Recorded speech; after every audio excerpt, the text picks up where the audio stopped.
Shalom sahabat GKI Camar yang terkasih. Tema renungan kita hari ini adalah buah roh kebaikan. Efesus 2 ayat 10, karena kita ini buatan Allah, diciptakan dalam Kristus Yesus untuk melakukan pekerjaan baik yang dipersiapkan Allah sebelumnya.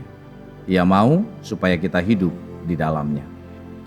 Sahabat GKI Camar yang terkasih, seorang anak kecil memberi sepotong roti kepada pengemis di pinggir jalan. Mungkin sederhana, tapi ini bisa jadi jawaban doa seseorang. Kebaikan kecil dalam kasih dapat membawa dampak besar di tangan Tuhan. Kita tidak perlu menunggu kaya, pintar, atau terkenal untuk berbuat baik. Kita hanya perlu hati yang peduli dan mau dipakai oleh Tuhan. Sebagai orang percaya, kita bukan hanya diselamatkan dari dosa, tetapi juga dipanggil untuk hidup dalam kebaikan. Efesus 2 ayat 10 mengingatkan bahwa kita adalah ciptaan baru dalam Kristus, dan kebaikan adalah bagian dari identitas kita yang baru. Buah roh berupa kebaikan bukan hanya tentang melakukan hal-hal baik secara umum, tetapi tentang mencerminkan hati Allah yang penuh kasih dan kemurahan. Kebaikan yang sejati lahir dari hati yang sudah disentuh kasih karunia Allah. Sahabat GKI Camar yang terkasih, sudahkah kita mempraktekkan kebaikan hari ini? Apakah kita hanya berbuat baik kepada orang yang kita suka atau juga kepada mereka yang sulit? Apakah kebaikan kita lahir dari hubungan yang intim dengan Kristus?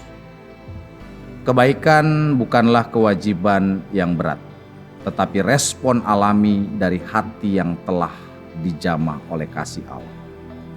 Ayat ini menekankan bahwa pekerjaan baik sudah dipersiapkan Allah sebelumnya. Artinya, Tuhan sudah menaruh kesempatan-kesempatan untuk berbuat baik di sepanjang jalan hidup kita. Tugas kita adalah peka, taat, dan melakukannya dengan sukacita.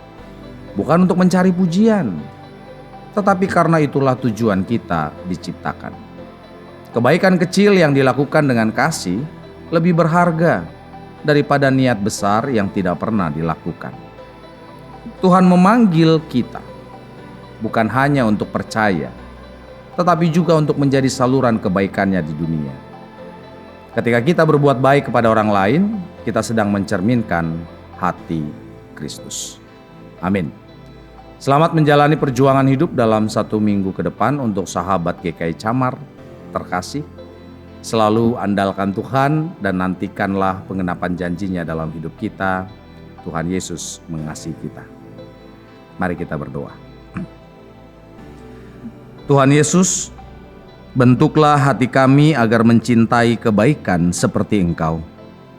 Tunjukkanlah kepada kami setiap kesempatan untuk menjadi terang dan saluran kasih-Mu dalam hari-hari kami.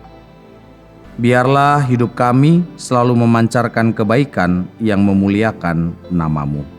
Amin.